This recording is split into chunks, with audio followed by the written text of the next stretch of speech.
versículo 35 ao 41. O título dessa pregação, irmãos, eu coloquei como sugestão aqui para o pastor: nada foge do controle de Deus. Amém, irmãos? Todos acharam? Bem que sim. Amém? E depois de ler, eu vou pedir para os irmãos continuar com a Bíblia aberta, por favor, tá bom? Vamos lá? E naquele dia, sendo já tarde, disse-lhes: passemos para o outro lado.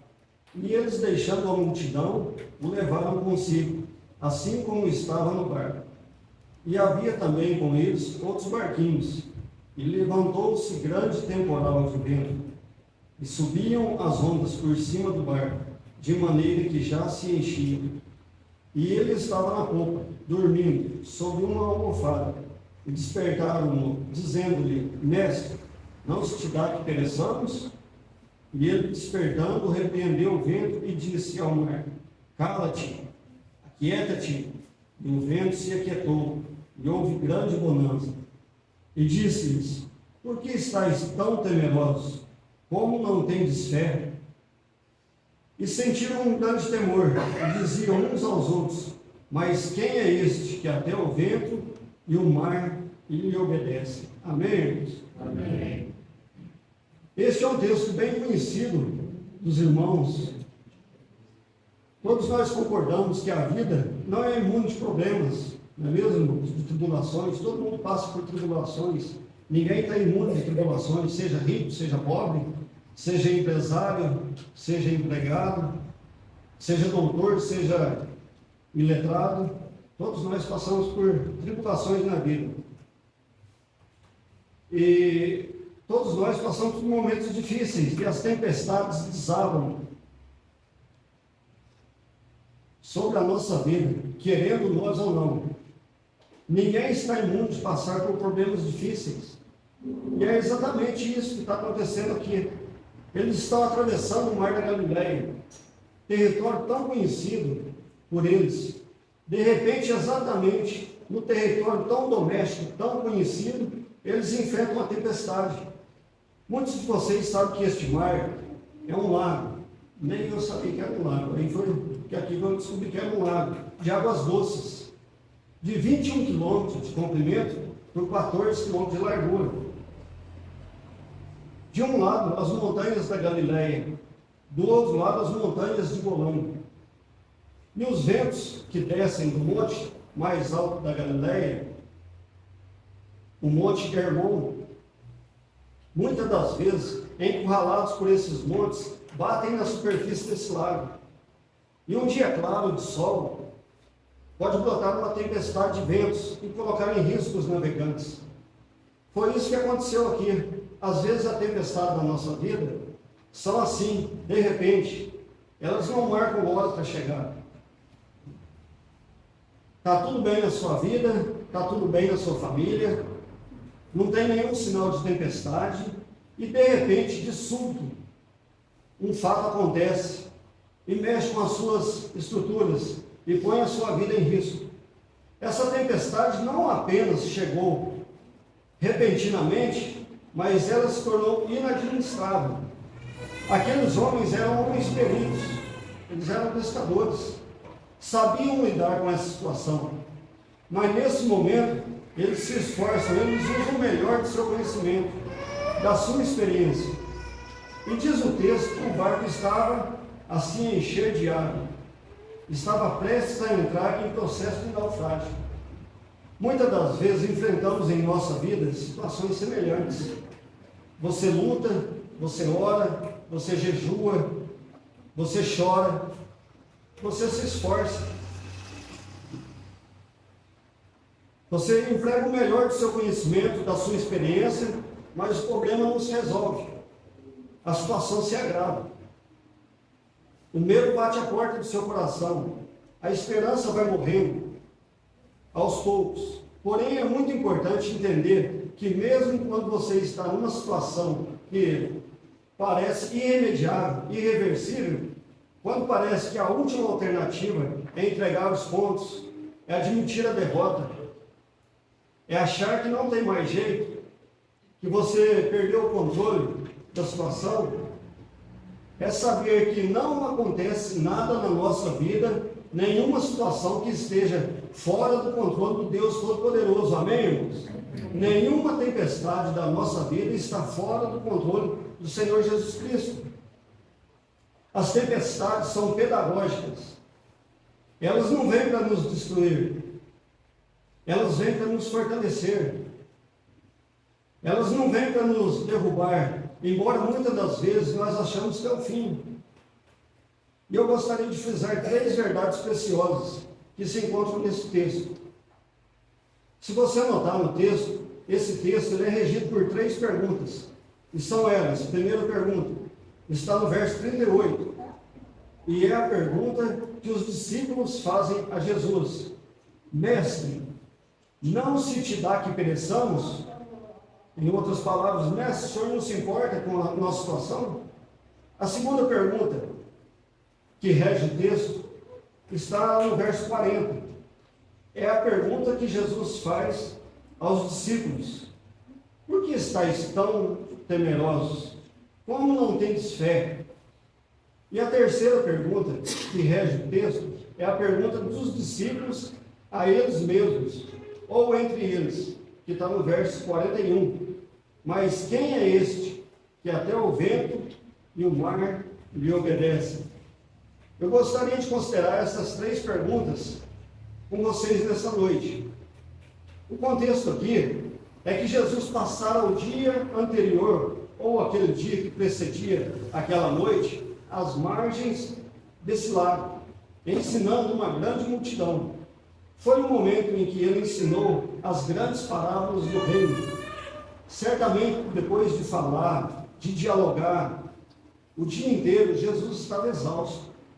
Como ele era humano, como nós também, sendo Deus, mas ele tinha as mesmas debilidades que nós temos. Ele estava exausto, muito cansado. E agora no verso 35, eu vou ler aqui para os irmãos. E naquele dia, sendo já tarde, disse-lhes: passemos para o outro lado. Eles entram no barco para atravessar o mar, por ordem expressa de Jesus. E diz o versículo de número 38 que Jesus estava na polpa do barco, dormindo sobre o travesseiro. E dessa forma, quando Jesus entra em sono e dorme, imediatamente surge uma tempestade inesperada. Não há nenhuma evidência no texto que a situação é de tempestade, irmãos. Mas no trajeto a tempestade chega. E ao chegar a tempestade, os discípulos certamente não vão acordar o Senhor Jesus. Ele era perfeitamente homem. E como tal, ele teve sede, ele teve fome, e ele teve sono, e ele teve cansaço. Ele precisou dormir para refazer as suas energias. Mas depois de esgotadas todas as iniciativas, todos os esforços, os discípulos começaram a entrar em pânico. Eles estão desesperados nesse momento. O barco estava indo a pique. E é nesse contexto que eles vão acordar Jesus com uma pergunta, em tom de censura: Mestre, não se te dá que pereçamos? Em outras palavras, não te importa com a situação? E eu penso que essa é a reação que você e eu temos todas as vezes que achamos em meio às tempestades da vida. Nós achamos que vamos naufragar. Parece que Deus não está olhando para nós. Parece que Deus não se importa conosco. Parece que Deus está inativo. Talvez mais forte, me permita dizer, parece que Deus está dormindo. Que Deus não está se importando. Parece que Deus não está vendo a nossa situação. Deus não está agindo em nosso favor. Mas preste atenção, porque esses discípulos fazem esta pergunta a Jesus com um tom de censura: Mestre, não te importa que pereçamos? É porque dentro da alma deles havia uma tempestade que estava agitando aquele mar. E que tempestade era essa? Era a crise, era a dúvida, era o medo, a angústia de conciliar a obediência com a tempestade. Jesus diz: passemos para outra margem. E é exatamente no momento em que eles obedecem a Jesus que eles enfrentam a tempestade. Você passar por uma tempestade porque você está em rota de colisão é uma coisa. Como o profeta Jonas, por exemplo. Deus mandou a tempestade atrás dele para colocá-lo no caminho da obediência. Mas como você vai entender que você está fazendo exatamente o que Jesus mandou? Você está no lugar que Jesus mandou você estar. E realizando o que mandou você realizar. E você enfrenta uma tempestade. Como conciliar isso? O que nós todos aguardamos é que quando nós estamos no centro da vontade de Deus, as circunstâncias vão ser favoráveis, não é verdade? Segundo lugar, por que eles perguntam, mestre, não te importa que pereçamos? Porque certamente eles estão desesperados aqui com a demora da intervenção divina. Às vezes, irmãos, nós também enfrentamos determinados problemas que nós esperávamos que fossem resolvidos imediatamente. E esses problemas se arrastam. Nós esperávamos que essa tribulação nos abandonasse logo, que essa crise nos deixasse logo, que o mar se acalmasse, que esses ventos contrários deixassem de soprar. E todas as vezes que nós lidamos com a demora de Deus, nós entramos também numa grande angústia. Foi a angústia de Marta, foi a angústia de Maria, por exemplo. Quando mandaram um recado para Jesus, está enfermo aquele a quem amas. E elas esperaram e esperaram. E quando Jesus chegou, elas pensaram, agora não adianta mais, agora é tarde. Nós também temos esse sentimento que às vezes Deus demora. Alguns de vocês certamente já oraram por uma causa, há 1 ano, 2 anos, 5 anos, 10 anos, eu não sei quanto tempo, mas Deus sabe. Mas notem vocês que na hora da crise mais aguda, na hora da tempestade mais violenta, na hora do problema mais intenso, Jesus está dormindo. Esse silêncio de Deus, às vezes, grita mais alto nos nossos ouvidos do que o barulho mais ruidoso das circunstâncias mais adversas. Por isso que eles estão em crise. Mas aí o texto nos informa no verso 39, por favor, alguém poderia ler? E ele, despertando, repreendeu o vento e disse ao mar, cala-te, aquieta-te. E o vento se aquietou, e houve grande bonança. Obrigado. Amém.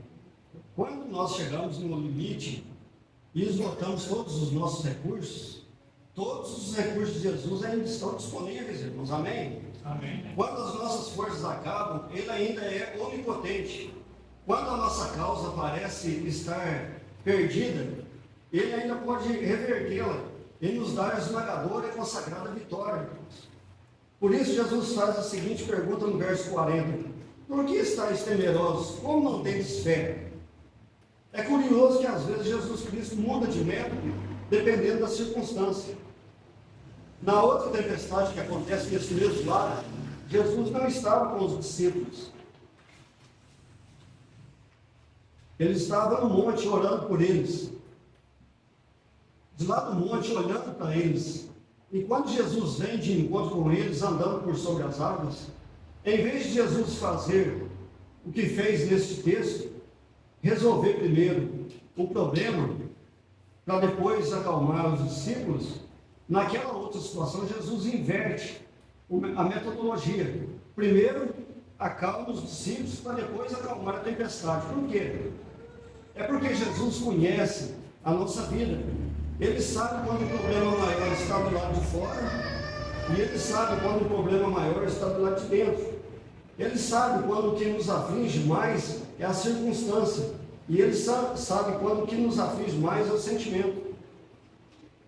E Ele sabe quando o que nos aflige mais é o sentimento, e naquela outra ocasião, antes de acalmar o mar, Ele disse, tenha de bom ânimo, sou eu, não tenho medo.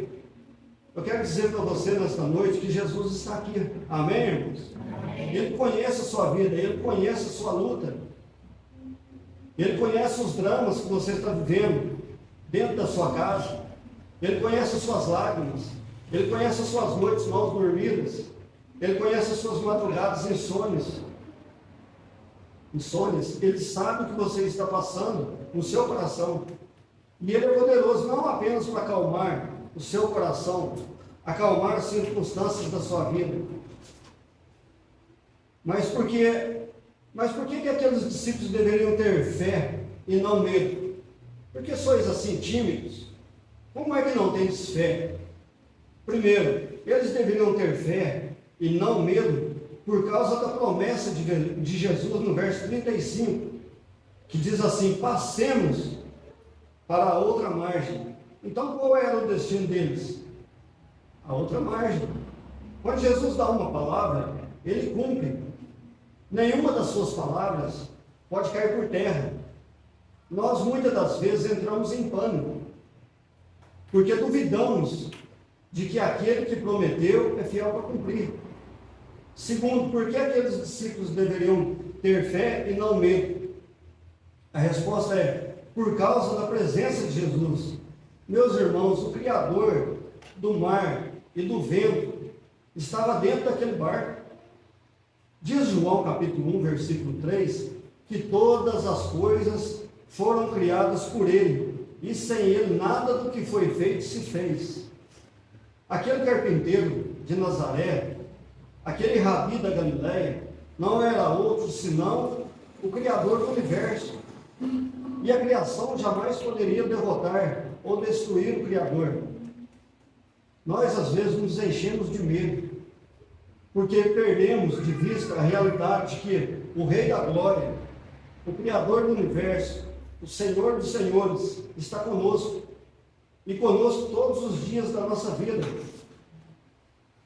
Porque eles deveriam ter fé e não medo? Por causa da paz que Jesus estava demonstrando naquele barco. O que Jesus estava fazendo naquele barco? Estava dormindo. Jesus estava fazendo o quê? Dormindo naquele barco. E eu pergunto ainda, ele sabia que a tempestade viria? Certamente que sim. E se sabia, por que ele dormiu? Por quê? Ele dormiu porque sabia que estava tudo sob controle. Embora o ser humano, olhando aquela situação, não tinha controle, mas para ele tinha controle. Paz não é apenas a ausência de tempestades. Paz é a confiança em Deus no momento das tempestades. Por que sois assim tímidos? Como é que não tendes fé? Porque eles deveriam ter fé e não medo. Em quarto lugar, por causa do poder de Jesus. Providencialmente, o evangelista Marcos reúne ao redor desse texto mais 3 episódios que destacam o poder de Jesus Cristo. Aqui Jesus demonstra o poder sobre as leis da natureza.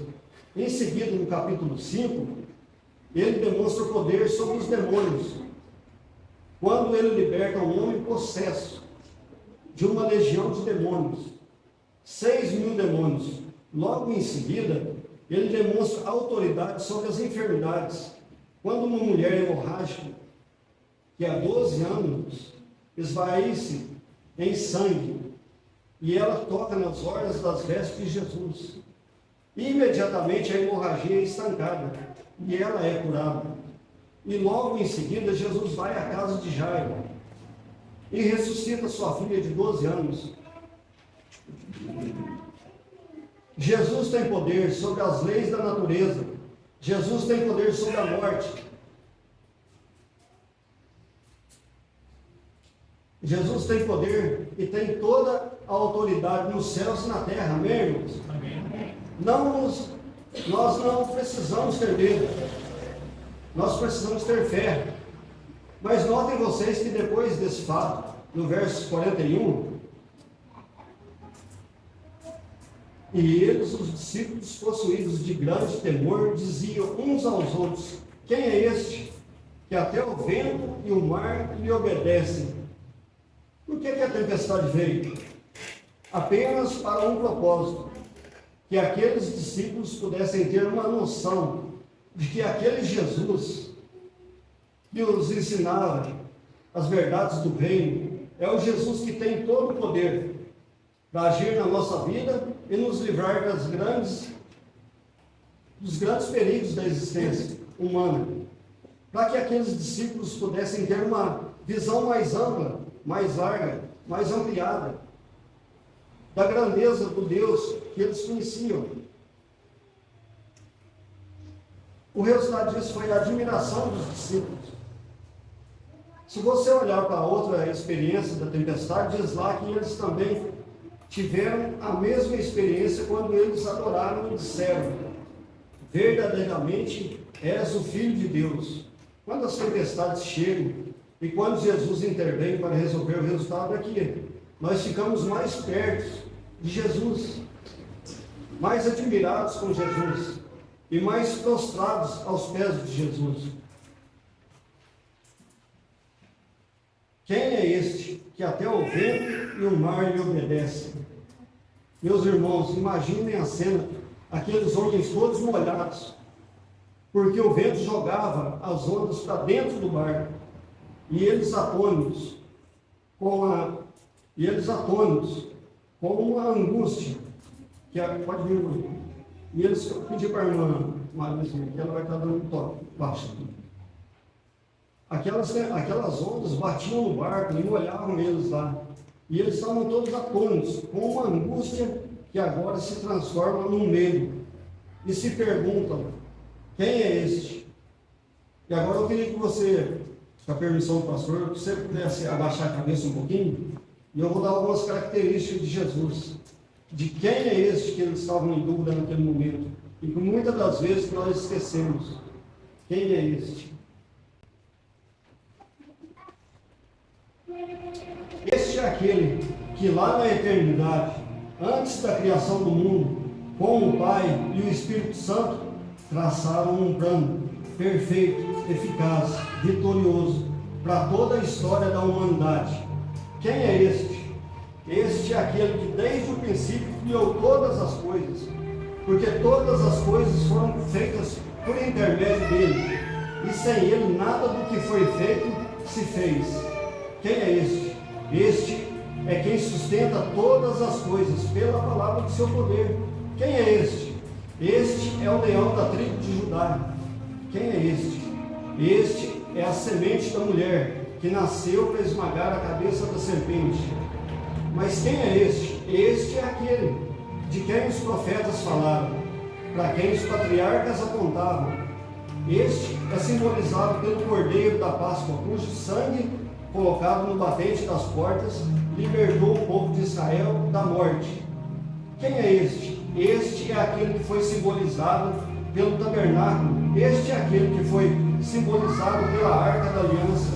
Este é aquele que foi simbolizado daquilo que estava dentro da arca, as tábuas da lei, o vaso com o maná, a vara seca de Arão que floresceu. Quem é este? Este é o Verbo eterno, o verbo pessoal, o Verbo divino, que se fez carne e habitou entre nós, cheio de graça e verdade. Quem é este? Este é aquele que foi simbolizado pelo propiciatório, a tampa da arca, onde a glória de Deus se manifestava. Quem é este? Este é aquele que foi simbolizado pelas festas de Israel. Tudo apontava para Jesus. Quem é este? Este é aquele que foi simbolizado pelo sábado. Ele é o verdadeiro descanso. Tudo era sombra. Ele é a realidade. Quem é este? Este é aquele que na plenitude dos tempos nasceu da mulher, nasceu sob a lei, para ser o nosso Redentor. Quem é este? Este é o autor da vida, este é o Criador do mundo, este é o pão da vida, este é a luz do mundo, este é a porta da salvação, este é o bom pastor, este é a ressurreição e a vida, este é o caminho, a verdade e a vida, este é a videira verdadeira. Quem é este? Este é o Filho de Deus, este é o sol da justiça, este é a brilhante estrela da manhã, este é o Cordeiro que foi morto, mas está vivo pelos séculos dos séculos. Quem é este? Este é aquele que por amor de nós não levou em conta a vergonha da cruz, pela alegria que lhe estava proposta de ser o nosso Redentor. Quem é este? Este é aquele que andou por todo lado, no poder do Espírito, libertando os oprimidos do diabo. Os cegos viram, os mudos falaram, os surdos ouviram, os coxos andavam, os leprosos foram purificados, os mortos ressurgiram. Quem é este? Este é a pedra fundamental da igreja, este é o dono da igreja, este é o edificador da igreja, este é o protetor da igreja, este é o noivo amado. Quem é este? Este é o nosso Salvador, este é o nosso Messias, o desejado de todas as nações. Este é o Rei dos Reis, o Senhor dos Senhores. Quem é este? Este é aquele que suou sangue no Getsêmani, sangrou, chorou no Getsêmani, na mais titânica batalha, para derramar a sua alma na morte e morte de cruz, para nos resgatar do inferno. Quem é este? Este é o Cordeiro que tira o pecado do mundo. Este é aquele que levou sobre seu corpo no madeiro os nossos pecados, aquele que foi cuspido, aquele que foi chicoteado por causa de mim e de você, aquele que estendeu os seus braços na cruz e transformou aquela cena de horror em um palco de glória de Deus e num instrumento da nossa redenção. Quem é este? Este é aquele que foi sepultado, mas ressuscitou ao terceiro dia e arrancou da morte os aguilhões e venceu gloriosamente, poderosamente, vitoriosamente. Quem é este? Este é aquele que voltou para o céu e está assentado no trono do nosso, como o nosso grande advogado, o nosso supremo sacerdote, aquele que reina sobre as nações, aquele que levanta reis e derruba reis, aquele que tem as rédeas da história em suas mãos. Quem é este? Este é aquele que derramou o Espírito Santo sobre a igreja. Este é aquele que governa a igreja. Quem é este? Este é aquele que vai voltar para buscar a sua noiva pessoalmente, visivelmente, audivelmente, inesperadamente, gloriosamente, vitoriosamente. Quem é este? Este é o nosso glorioso Redentor, a razão da nossa vida, da nossa esperança. A Ele a honra, a Ele a glória, a Ele o louvor, agora e pelos séculos dos séculos eternos. Aleluias, glórias a Deus. Deus abençoe os irmãos. Obrigado.